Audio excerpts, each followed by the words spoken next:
Hello जी, क्या हाल चाल है भाई। आज हम बात करने वाले हैं एक बीमारी की जिसका नाम है डेंगी फीवर। ये वायरस के द्वारा कोज होती है, इसलिए इसे हम लोग डेंगी फीवर वायरस भी कहते हैं, पॉजिटिव एजेंट को। आईसीएमआर जेआरएफ जैसे एग्जाम्स में ये टॉपिक इंपॉर्टेंट है। आप एम्स की पीएचडी में भी जाएंगे माइक्रोबायोलॉजी का भरने के लिए, तो वहाँ भी आपके पास ये क्वेश्चन मिल सकता है। इंडियन ये क्वेश्चन डीबीटी में या फिर सीएसआईआर नेट जैसे एग्जाम में भी देखने को मिल जाते हैं। यहाँ हम लोग डेंगी फीवर की सारी बातें करने वाले हैं। तो सबसे पहली बात तो ये है कि ये एक मॉस्किटो बॉर्न या फिर वेक्टर बॉर्न डिजीज है। ऐसी बीमारियां जिन्हें फैलाने के लिए कोई दूसरा ऑर्गेनिज्म जिम्मेदार हो, कोई वेक्टर या कोई मॉस्किटो, इन्हें हम लोग वेक्टर बॉर्न डिजीज कहते हैं। अब वायरस है ये जो बीमारी कोज करता है, और ये वायरस का नाम है डेंगी वायरस। शॉर्ट फॉर्म में इसे हम लोग DENV कहते हैं। ये एक एनवेलप्ड वायरस है, मतलब इस वायरस के चारों तरफ एक लिपिड की बायलेयर है। इसके अंदर पाया जाता है पॉजिटिव सेंस का सिंगल स्ट्रैंडेड आरएनए जीनोम। इसकी टोटल लंबाई है 11,000 न्यूक्लियोटाइड की। देखिए, जब भी कभी आप कहेंगे कि पॉजिटिव सेंस का आरएनए, तो पॉजिटिव सेंस का आरएनए मतलब सिंगल स्ट्रैंडेड आरएनए, सीधा इससे प्रोटीन बन सकता है, N terminus to C terminus का प्रोटीन, और ये पेप्टाइड फोल्ड होकर अपना काम करना शुरू कर सकती है। राइबोसोम सीधा बाइंड करके इसे पढ़ना शुरू कर सकते हैं। तो ऐसे आरएनए को हम बोलते हैं पॉजिटिव सेंस का आरएनए। लेकिन अगर जीनोम में आरएनए ऐसा है कि राइबोसोम उससे बाइंड नहीं कर सकता, पहले उसे अपनी कंप्लीमेंट्री कॉपी बनानी पड़ेगी, मतलब वो माइनस है तो उसे प्लस बनाना पड़ेगा अपना, फिर वो प्लस अलग हटेगा और तब उससे राइबोसोम बाइंड करके बनाएंगे। तो ऐसे वायरसेस को हम लोग बोलते हैं नेगेटिव सेंस वाले सिंगल स्ट्रैंड आरएनए वायरस। तो भाई ये जो है ये है पॉजिटिव सेंस का single stranded RNA virus. Family का नाम है फ्लेवी वायरस। ये वही फैमिली है जहां पर येलो फीवर वायरस भी मिलता है, वेस्ट नाइल वायरस भी मेंबर है और जीका वायरस भी। सीरोटाइप हैं इसके 4 कुल मिलाकर के, जिन्हें हम लोग DEN-V1, DEN-V2, 3 एंड 4 के नाम से जानते हैं। इसका मतलब यह है कि अगर किसी इंसान को डेंगू 1 का इन्फेक्शन हुआ है और उसका हम सीरम निकाल लें, तो इस सीरम का इंट्रैक्शन इस वायरस से कराएं तो उसमें एंटीबॉडी बाइंड करेंगे उससे, इस डेंगू वायरस 1 से। लेकिन अगर हम इसी सीरम को इस्तेमाल करके दूसरे वायरस को बाइंड कराना चाहें, जैसे कि डेंगू 2, तो वो नहीं होने वाला। यानी कि ये 4 डिफरेंट वायरस को पहचानने के लिए अलग अलग टाइप के एंटीबॉडी बनते हैं, जो क्रॉस एक्टिविटी आमतौर पर नहीं दिखाते, बट कभी कभी देखने को मिल जाती हैं। वेक्टर की बात करते हैं अब कि भाई ये एक पेशेंट से दूसरे पेशेंट तक ये वायरस कैसे जाता है। देखिए, जब खून वाली बीमारी की कहानी बात करते हैं तो ट्रांसफ्यूजन वगैरह वाली कहानी, अगर खून मिल जाए वो सब तो होगा ही होगा। लेकिन जो मोस्टली पॉजिटिव एजेंट है इसका, ये है एक मच्छर। याद है ना, एक मच्छर को काटने से डेंगू भी आता है वाली कहानी। तो ये मच्छर एडीज फैमिली के हैं। सबसे ज़्यादा कॉमनली जो रोल निभाता है फैलाने में वो है इजिप्टी। हालांकि इसके अलावा थोड़े बहुत हमने एल्बोपिक्टस और बाकी भी देखे हुए हैं। इसका जो होस्ट है वो है ह्यूमन, और ये दूसरे नॉन ह्यूमन प्राइमेट्स में भी इन्फेक्शन होते हुए हमने देखा है। ज्योग्राफी और सीजन की बात करते हैं। ये मच्छरों से फैलने वाली बीमारी है, तो ऑफकोर्स ये वहीं पर होंगे जहाँ मच्छर होंगे। अब भाई मच्छरों को कैसा एनवायरमेंट पसंद है?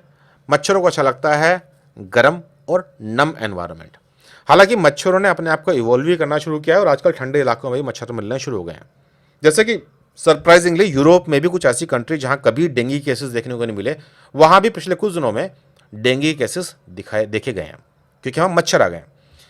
तो मच्छर जहां जहां अवेलेबल है, यह है ट्रॉपिकल, सब ट्रॉपिकल रीजन जहां गर्मी होती है और बारिश भी होती है। एशिया, अमेरिकाज, अफ्रीका, पैसिफिक, लगभग पूरा वर्ल्ड समझ लीजिए। अपने यहाँ की बात करें, पर्टिकुलर सीजन की बात करें, तो हमारे यहाँ रेनी सीजन के बाद, जैसे जुलाई में बारिश होनी शुरू हुई, मानसून आया, तो जुलाई में मानसून हुआ, पानी पड़ना शुरू हुआ, जगह जगह पानी इकट्ठा हो गया, मच्छरों के लिए आइडियल एनवायरनमेंट क्रिएट हुआ। तो जुलाई के बाद अगस्त, तो अगस्त के लास्ट से हमारे पास ऐसे केसेस बढ़ना शुरू हो जाते हैं जो मॉस्किटो बॉर्न डिजीज के हैं, जैसे कि हमारा मलेरिया हो गया और ये डेंगू भी हो गया। इंक्यूबेशन आमतौर पर 2 से 10 दिन। वायरस बॉडी में घुसने के फौरन इमीडिएटली इन्फेक्शन दिखाता नहीं है कि साइन उसके कि मैंने इन्फेक्शन कर लिया है। 2 दिन भी लग सकते हैं या अप टू 10 डेज लग जाते हैं। डिपेंड करता है कि ह्यूमन की इम्यूनिटी कैसी है। सिम्टम, ये जो इंक्यूबेशन पीरियड है, इसका मतलब है वायरस घुसने के बाद सिम्टम कब दिखे। जिस दिन आपको फीवर हुआ उसी दिन वायरस घुसा था, ऐसा नहीं हुआ। तो आमतौर पर 2 दिन लग जाते हैं। सिम्टम जो आपको मालूम पड़ेगा वो है फीवर। इसके साथ में हो सकता है हेडेक भी हो जाए, बॉडी एक हो जाए, डायरिया हो जाए और प्लेटलेट के लेवल गिर जाए। और भी कई सारी चीज़ें देखी गई हैं, लेकिन वो कम मात्रा है। मोस्टली फीवर सबसे कॉमन सिम्टम है इसका। जब सीवियर डेंगू होता है तो इसका मतलब प्लेटलेट के लेवल काफ़ी गिर गए हैं। इस वायरस के कॉन्टैक्ट में आने के बाद में देखा गया है कि प्लेटलेट पर सबसे ज़्यादा फर्क पड़ता है इसका, और प्लेटलेट के लेवल गिरने शुरू आते हैं। प्लेटलेट एक तरह का बैरियर की तरह काम करता है, आपके ब्लड को गाढ़ा करने का काम करता है। तो आपका ब्लड आपके वेसल्स के अंदर घूम रहा है। लेकिन अगर प्लेटलेट कम हो जाएंगे तो ब्लड वेसल्स में से ब्लड लीक करना शुरू कर देगा आपकी बॉडी की कैविटीज में। अब ये ब्लड जब लीक करेगा तो आपको दिखना भी शुरू होगा, आपके शरीर में जगह जगह लाल रंग के निशान दिखने शुरू हो जाएंगे। जिस किसी की बॉडी में प्लेटलेट के लेवल कम होंगे तो उसकी बॉडी के अंदर बाहर कई जगह पर रेड कलर के स्पॉट दिखने शुरू आते हैं।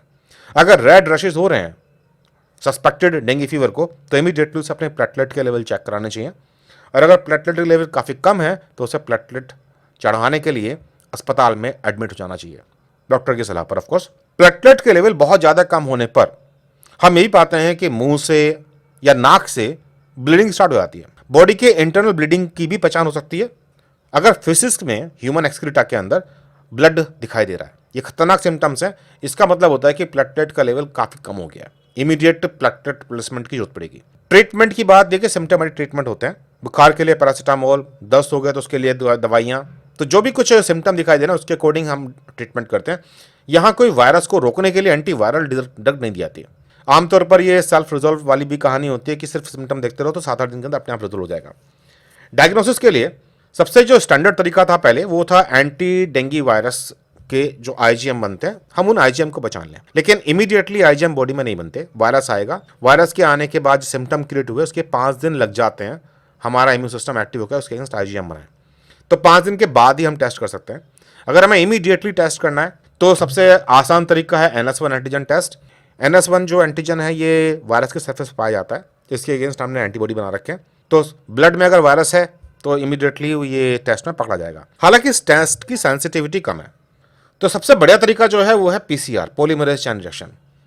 अगर वायरस की 2-4 कॉपी भी हैं, अभी स्टार्टिंग हुई है, तब भी PCR में पकड़ में आ जाएगा और हम उसे इमीडिएटली बता पाएंगे।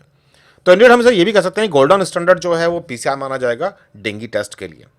जो बहुत कॉमनली यूज करते हैं वो IgM और NS1 है। अब आती है बात प्रिवेंशन की, तो देखिए इंसेक्ट्स के द्वारा फैलाने वाली बीमारी है, तो भाई जहाँ जहाँ इंसेक्ट बनते हैं वहाँ वहाँ इंसेक्ट को रोक दो, फॉगिंग करा लो, मॉस्किटो रिपेलेंट का इस्तेमाल करो, पानी इकट्ठा मत होने दो कहीं भी, क्योंकि स्टैंडर्ड वाटर के अंदर ही मच्छर ज़्यादा पनपते हैं, और सोते हुए मच्छरदानी का इस्तेमाल करो।